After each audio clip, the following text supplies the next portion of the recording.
किसान और आवारा कुत्ता। हरे भरे पहाड़ियों के बीच बसा एक छोटा सा गांव था, जहां एक दयालु किसान रमेश रहता था। वह हर दिन अपने छोटे खेत में कड़ी मेहनत करता, सब्जियां उगाता और अपनी गायों व मुर्गियों की देखभाल करता। रमेश दूसरों की मदद में विश्वास रखता था और सादा, संतोषजनक जीवन जीता था।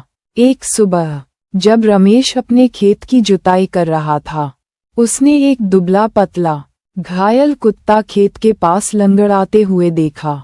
कुत्ता डरा हुआ और भूखा लग रहा था। रमेश का दिल पिघल गया। वह धीरे धीरे उसके पास रोटी और पानी का कटोरा लेकर गया। डरो मत, उसने कोमल आवाज में कहा।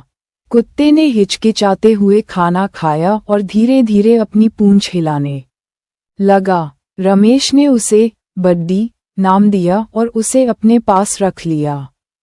रमेश ने बड्डी की बहुत देखभाल की।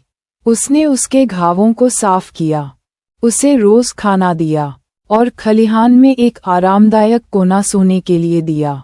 बदले में बड्डी रमेश का वफादार साथी बन गया, जो हमेशा उसके पीछे पीछे खेत में घूमता। एक शांत रात में जब रमेश गहरी नींद में था, बड्डी को कुछ आवाजें सुनाई दीं।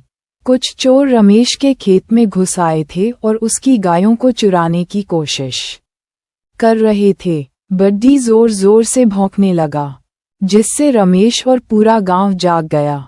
चोर घबरा गए और भाग खड़े हुए। गांव वालों ने बड्डी की बहादुरी की बहुत सराहना की। तुमने खेत को बचा लिया बड्डी, रमेश ने उसे गले लगाते हुए कहा। उस दिन के बाद बड्डी खेत का रक्षक और रमेश का सबसे अच्छा दोस्त बन गया। रमेश की दयालुता से गांव वाले प्रेरित हुए और उन्होंने सीखा कि दूसरों की मदद करने से, चाहे वह एक आवारा कुत्ता ही क्यों न हो, अनपेक्षित आशीर्वाद मिल सकते हैं।